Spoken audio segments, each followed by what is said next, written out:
I'm training for a 13.1 mile half marathon. That's a pretty long distance for a guy my age. By the way, did you know that running races, the runners are divided up into age categories?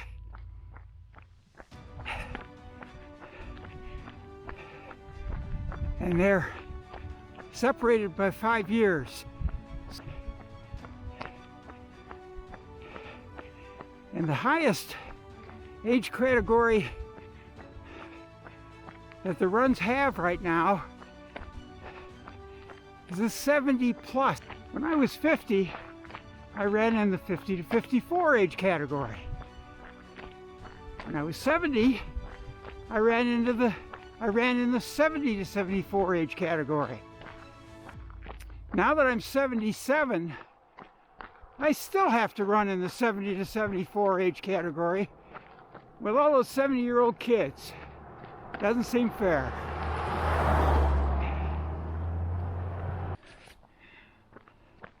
So I'm going to be running this upcoming race not to compete with the kids in my category, but to have fun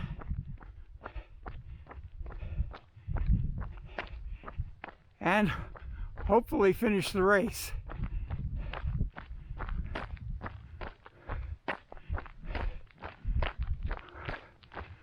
Well, maybe I could compete with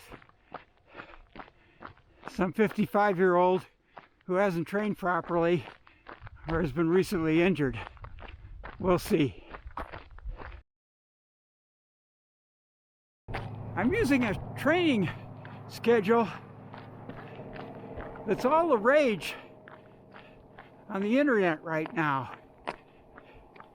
It involves running 80% of your time in the heart rate zone 2, which is pretty darn slow.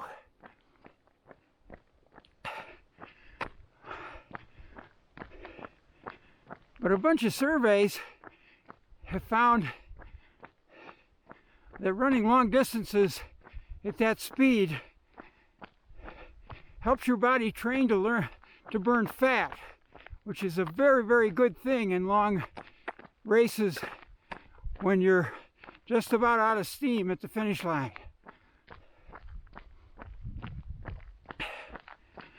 Plus, a number of those surveys show that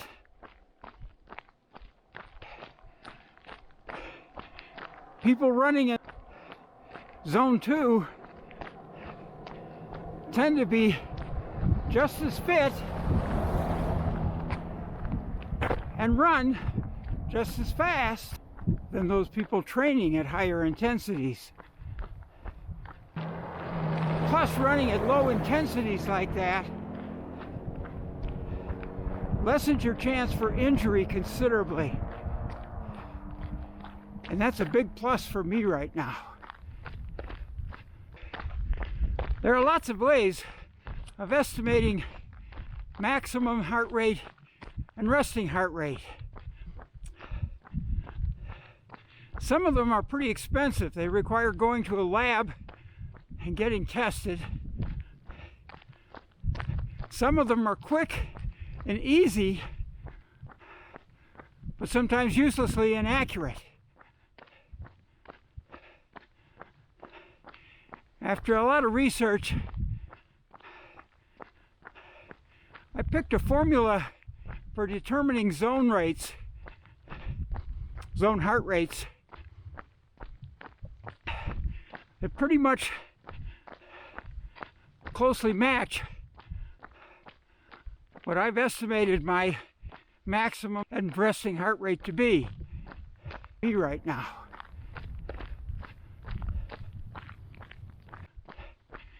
After running a number of high-intensity short runs, I've determined my maximum heart rate is about 150. 150 plus.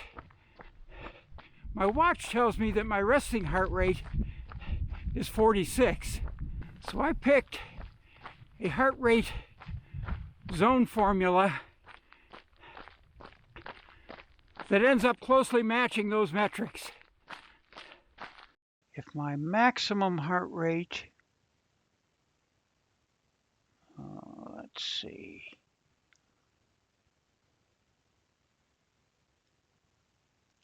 is 150, and my resting heart rate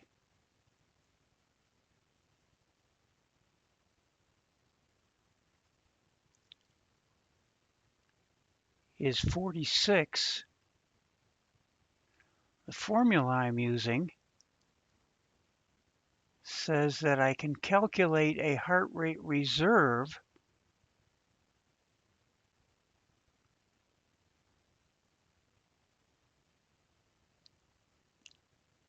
of my maximum heart rate minus my resting heart rate, or 104.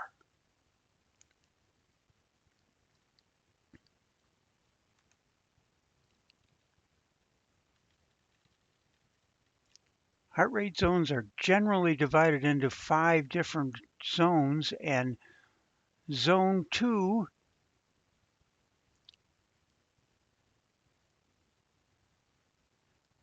generally says I should be running at 60 to 75% of my maximum heart rate.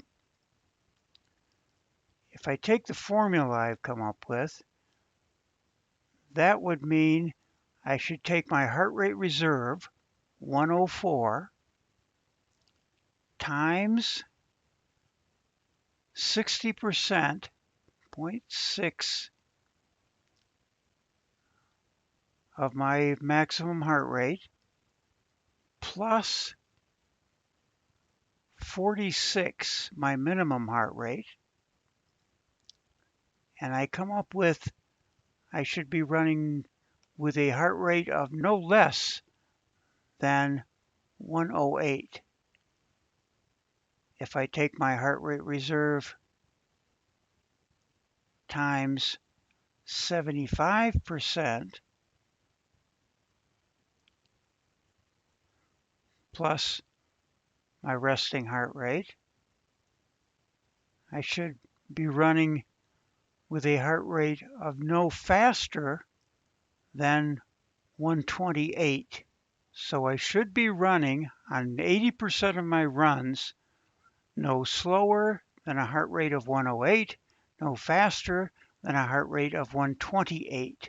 My watch should keep reminding me to stay on this plan. If you want a more complete explanation of heart rate zones, I've got an excellent video linked in the description below.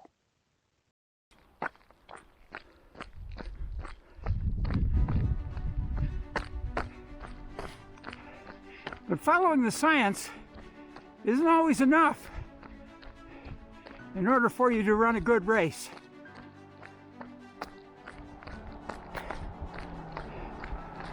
In my last marathon in Boston,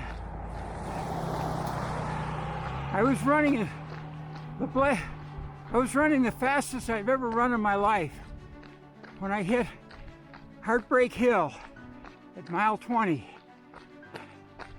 And it really did a number on me, as it does on so many runners in Boston.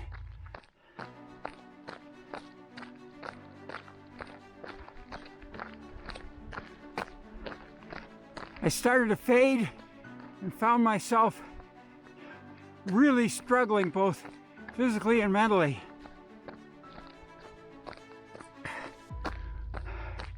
I was desperately searching for a few more ounces of strength just to finish the race. It was then that I remembered an inspirational speech that I had memorized in high school.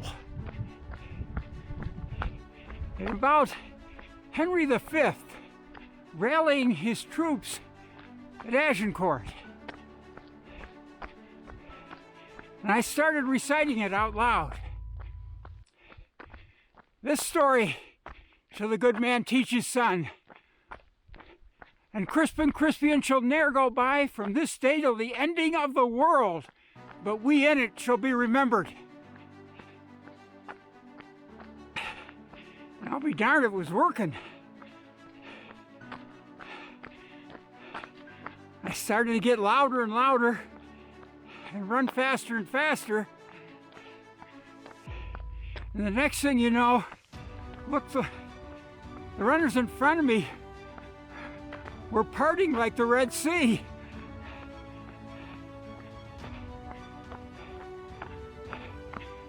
As an old man pounded by, yelling at the top of his voice,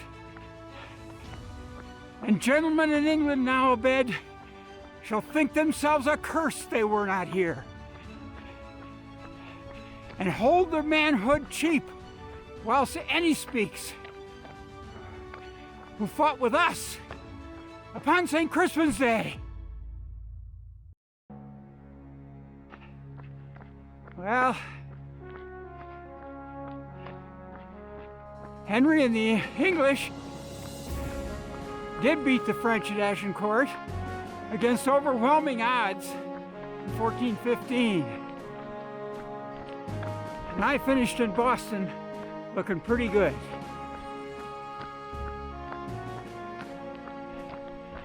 I'm feeling strong right now, but there's still 4 months to go before my half marathon